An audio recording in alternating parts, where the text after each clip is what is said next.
Hello, YouTube. Oh, I think I actually don't have the camera on, right? No, I do, hopefully. Not sure if my video is working correctly. I hope it is. Um, anyhow, I need to make sure that my video is working correctly before I go on. But one of the things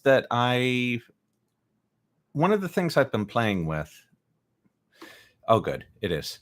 Um, I'm always thinking about ways to teach certain technical topics because I work in the sciences, but I also work in tech. I have a mixed skill set, and oftentimes, what I bring to a team in academia is deep technical knowledge, programming knowledge, systems knowledge.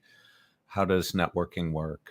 And I'll add, I'll bring the ability to debug any software that needs to be written pretty deeply to a team that might not have it. I'll bring software development and maintenance experience, stuff like that. And very occasionally, I've had the chance to take on an intern or otherwise mentor somebody. I've also done that in the industry parts of my career.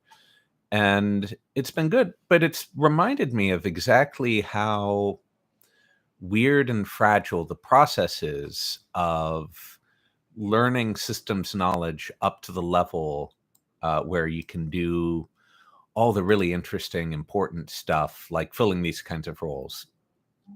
Because usually you don't learn it in a classroom, or you learn some of it in a classroom, but you're not going to learn all of it in a classroom. And so finding good metaphors to help people get started on certain technical topics is important. And earlier today, I came up with a possibly interesting metaphor for dealing with one of the important topics with computer networking. And let me just give a little bit of a background on that first, just so that if you are good on computer networking, you'll know what I'm talking about. And if you're maybe a little fuzzy, then you'll maybe learn a bit. If you're really fuzzy, you might not get a lot out of this video, but you can try. Um, there's a lot of ways for computers to talk to each other and to send messages, either requesting information and passing the information back, or one computer asking another computer to do something. And there's a lot of protocols that you can write to handle this stuff, low-level protocols, high-level protocols. Um, you can really do this stuff on a socket level if you really want to go low level and then build everything up yourself. But that's kind of a pain in the butt. Lot of lot of things are built on this, particularly if you want to do something a little bit unusual, like pass video frames across the internet, and do it efficiently. Like most of the video conferencing apps, well, at least many of them, they're going to use custom protocols because often if you really handle that stuff yourself, you'll get a lot of nice advantages. But by and large, if you don't need anything particularly special, you're going to probably want to use the HTTP protocol for communications. This didn't used to be the case, but so much effort has gone over the years into optimizing HTTP that it's become a pretty generic transport for people to build on top of. Like you treat it as a basic, and it's not the lowest level. Like really, at the lowest level, at the lowest end-to-end level, you usually have IP packets and then TCP frames, and then on top of that, you'll have HTTP. But here we're talking about the HTTP level, and HTTP, it has a lot of verbs. At its most basic, when one computer when the client connects to the host, you say something like get space slash news slash article 01 dot html space http slash 1.1. You pass a bunch of headers in. You eventually finish your request. by sending a double new line. Then the server responds to you by shoving a HTTP response back, and the conversation continues. And that's at its most basic what a single HTTP connection looks like. And usually, if you're using a web browser, you have a whole bunch of these to connect to build a web page, because web pages are built out of a lot of different resources. But when people are using HTTP as a generic transport, oftentimes you're using it in a simpler way. If you just want to make a request of some other system, like, hey, how's your CPU usage looking like? If you're building a monitoring system, then the system making the request is just going to it'll go out, issue a request like that. And then the system running the web server, usually a very customized web server that's just a monitoring endpoint, will send its response encoded, and that's it. And you might not have any further back and forth until the next time you want to know that information. That's fine.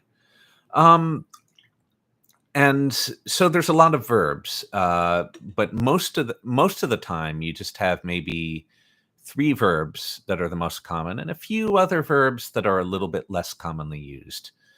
Most commonly, you have a get, which is when you're requesting information.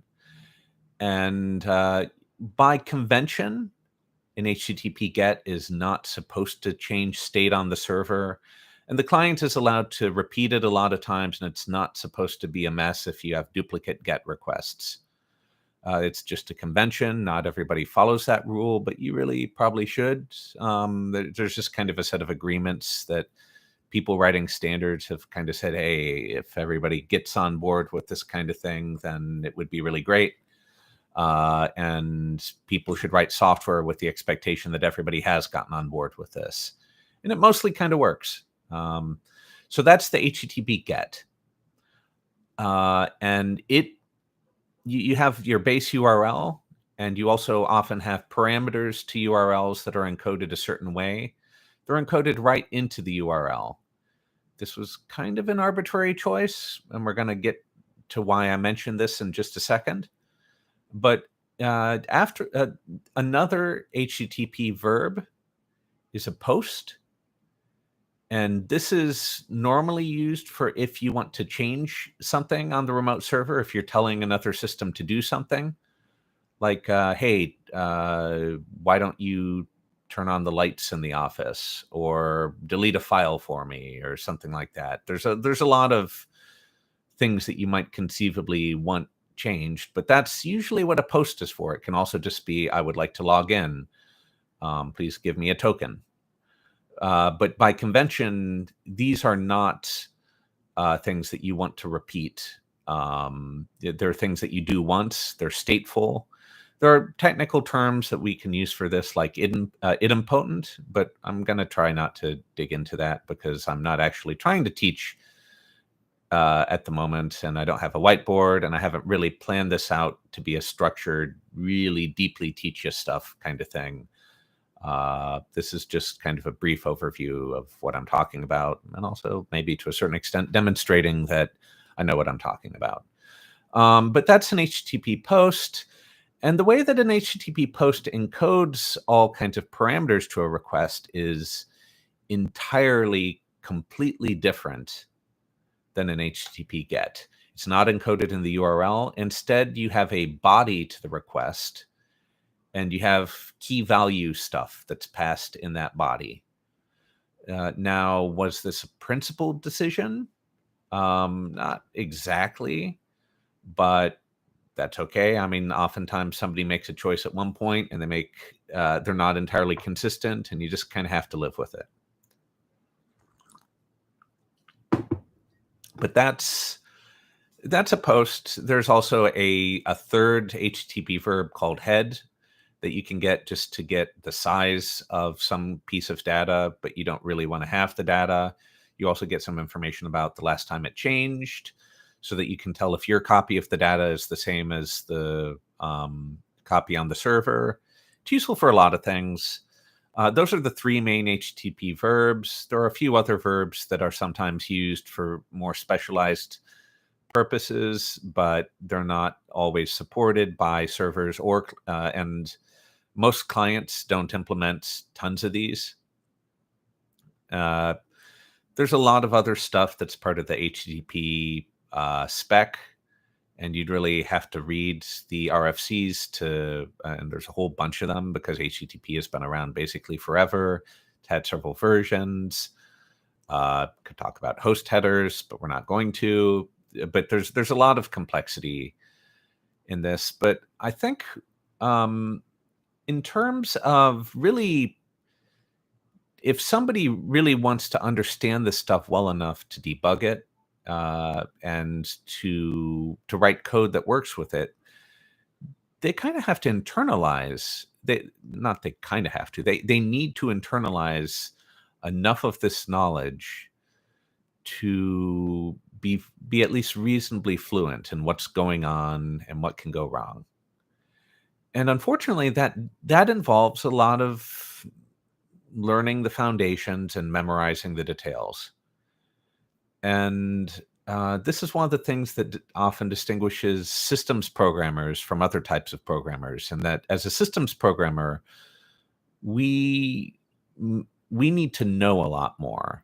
We don't always need as strong of a programming skill. Like, it's still important to be able to code. It's important to be a good programmer, but it's more important to know your stuff and to understand how to maintain stuff, to know when you should write a piece of code and when you shouldn't, when you should just grab something and modify it, what software components are already out there that you can use and adapt. So systems programming, which partly overlaps with SRE, it prioritizes, to a certain extent, it prioritizes wisdom over raw programming skill. Or at least it emphasizes it more than a SWE, a pure software engineer skill set does. But how do you actually get that? How do you get that deep internalized body of knowledge? And by internalize, it doesn't always mean that you have the full set of knowledge that that you're at your peak, that you know everything that you've ever known in your head, ready to go all the time. Rather, it requires that you have a decent amount of stuff in your head all the time, and that you have learned a lot more that you can rapidly pick back up. Just because you just kind of have to refresh yourself on the stuff that you knew at some point. But you have to learn it in the first place, and that's really what I worry about, because usually there's not a great set of curricula for, at least not a central set of curricula for learning this stuff. You're not going to sit down with a textbook usually and just absorb all this stuff. Part of this means that systems programmers peak a lot later than software engineers. We're often less useful than software engineers in the early stages of our career, or people turn from SWEs into SREs or systems programmers later on as they slow down a little bit at programming, but as the knowledge, sometimes it just sticks a lot more deeply with people. But for a lot of us, we're the people who, in the CS classes, we were fascinated with operating systems and networking and APIs, and dreamed about what you could build and worried about the consequences of when things go wrong. It tends to attract more dreamers than the raw, like the people who like crossword puzzles and brain teasers all the time. We're the people who keep the ship afloat, who understand the consequences of everything, and who rub our hands together at the idea of, oh yes, let's design a storage system for a database because I know exactly what would go wrong if we didn't design this thing right. And you usually see so many teams out there, often founding companies, that don't have enough systems programmers, and they make really dumb decisions that everybody kind of has to live with later on, because it's much easier to build a fancy, nice, uh, a nice interface to a database. It's harder to actually design solid foundations for a database. So now that we've kind of covered the background for all this, the idea that I've been playing with is one of baseball. And I'm not a sports person, but I do have that kind of useful general background in sport that you get growing up. I've played baseball, never had any significant skill in it, but I enjoyed it. But so the metaphor that I would suggest is largely one of just tossing a ball between servers. And this isn't really a formal game of baseball. This is just kind of the tossing a ball around. But if you had a whole bunch of people that were very far away from each other, but were just really amazing baseball tossers, and apologies to any British people listening to this. I don't mean the British slang use of the term tosser. Anyhow, but they're really, really good at throwing a ball, but they're also too busy to go visit each other very often. And so they decide, let's communicate with each other by throwing baseballs around, and we'll attach notes. We'll communicate through our baseballs. Then we can expect we can explain the difference between HTTP put and HTTP get in terms of maybe throwing overhand, which would be I'm sorry, not a put, post. There actually is an HTTP put, but nobody uses it anymore. What I mean is post. We can explain an HTTP post as being like an overhead throw, but also for a post, you're going to stick all the notes that you might want to send inside the ball. You'll open that ball up. You'll stuff tons of stuff inside, and you'll close it, and you'll do an overhead toss because you're asking somebody to open that thing up and do something with it.